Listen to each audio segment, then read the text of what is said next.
The story kicks off from the Xenomorph attack on Joe, where we get to see Wendy going after it to save her brother.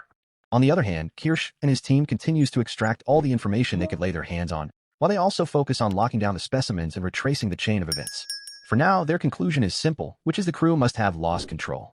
One of the crew, named Nibs, questions why they're even called the Lost Boys when half of the group are girls. She's also annoyed that Wendy gets to keep her own name, though the others join in by riffing on their names as well. Just as this was ongoing, Boy Cavalier called Kirsh to inform him that this was no longer a rescue mission, and he wants him to secure the site by collecting alien life forms and bringing them back to his lab for a proper study. However, his crew and Kirsh is of the opinion that this would definitely be a bad idea, but Cavalier wasn't willing to listen.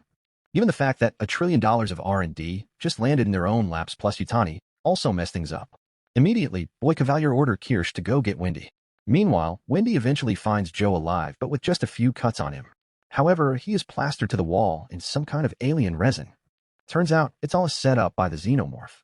It makes its entrance, but instead of striking right away, it sizes them up, almost recognizing they're the key players here, before leaping onto the roof of the trailer to launch its attack from above. So Wendy drives her sword straight into the Xenomorph, but this attack was short-lived as its acidic blood burns through the floor, hissing and eating away at the metal beneath them. In the chaos, the creature lashes out, plunging its tail straight through Joe's chest and hurling him violently across the floor. For a moment, it looks like the end. But Wendy refuses to give up on her brother. She lunges back into the fight, grappling with the monster by hooking into its jaws to force it back. Against all odds, the siblings manage to turn the tables, pushing and maneuvering until they lock the beast inside a massive hangar. Unfortunately, the Xenomorph retaliates one last time as it drags Wendy into the hangar with it. Joe immediately tried opening the control box by cutting the wires, hotwiring the door so it reopens again. Wendy manages to finish the fight by decapitating the Xenomorph with her knife and leaving behind nothing but an acidic mess. However, this victory comes at a cost, as Wendy collapses, and her blood trickling from her own wounds. Joe goes down too, although as a result of his injuries, the stab to his gut leaving him in a far more critical state. Slightly, who was in the egg lab, began to hear some disturbing noise, but fortunately, it was just me who came to inform him that Kirsh wanted him back. Unfortunately, while they both play around, trying to figure out what was in those eggs, Morrow soon shows up at the front of the ship and aimed his gun at them. He figured out that they were bot kids and asked them what they were doing. A couple of kids. We are not kids! Yeah. Morrow introduced himself to them, before then informing the boys that these eggs are not like normal eggs, as when one take them on the ship, they start to hatch and monsters comes out. The boys decides to just leave, but he doesn't allow them to, but instead, they watch as Morrow transfers the data from the bay into his head. The worst parts of the man. Once he was done, he attacked Slightly, given the fact he knows they're synthetic. He then asked Slightly, when is a machine not a machine? It seems to affect him so, but Slightly tries not to let on that he's rattled. Fortunately, Kirsh arrived at the scene to take control of the chaos. He told Morrow that the ship now belongs to him, own the ship, and what it contains. However, Morrow informed him that Yutani had spent billions on this project, and people's lives were at stake.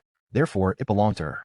Unfortunately, when one of the eggs suddenly opens, Morrow makes a desperate choice, which was he'd rather leap off the ship than end up in Prodigy's hands. The scene shifted as the Prodigy secures the crash site by collecting the specimens and hauling both Joe and Wendy away on stretchers bound for Neverland. Siberian and Rashidi also resurface, having regrouped with the rest of the team after their off-screen escape from the Xenomorph.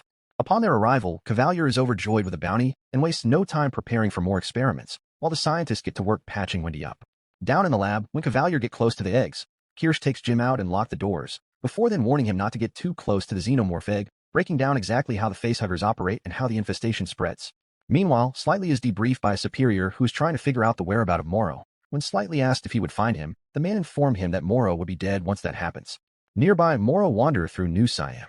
He calls Yutani to give an update, claiming he has the specimen data. But when told to come home for a debrief, Morrow refuses. His only directive now is clear, which is to bring the specimens back, no matter what. Elsewhere, Curly shows up to meet Boy Cavalier. She asked if Wendy was Cavalier's favorites, which he admits, but Curly argues that she should be the one in that spot. While Wendy's focus is only on her brother, Curly claims she has bigger ideas, which was her plans to actually make the world a better place. Cavalier takes a moment to think, then promised to give her a stack of books, telling her she is now in the race for becoming one of his favorites. Meanwhile, Morrow hacks into Slightly's mind, twisting his thoughts and convincing him they are on the same side. By playing the role of a friend, Morrow managed to manipulate him into agreeing to work together. Nearby, Nibs continues to have her process different thoughts in her mind as she walks back to her room. Back at Prodigy, Wendy finally wakes up and makes her way toward the lab. Inside, Kirsh is busy dissecting the alien egg, as he then carefully cut open the egg to pull a facehugger. He successfully did so, but the moment he does, Wendy doubles over, clutching her head, almost as if she can hear the sound waves these creatures give off. She stumbles into the lab, still in pain, before collapsing completely. And the funniest part, nobody even notices her walk in, let alone that she's now lying passed out on the floor. Kirsh is far too absorbed in his experiment, dropping a piece of the facehugger, a small tadpole-like organism, into a massive tank holding Joe's severed lung. It doesn't take long before the creature settles in, a trail of blood seeping through the water and turning it into the perfect breeding ground. The episode 3 of Alien Earth then came to an end. Kindly subscribe to get updated on this show next week. Thanks for watching and goodbye.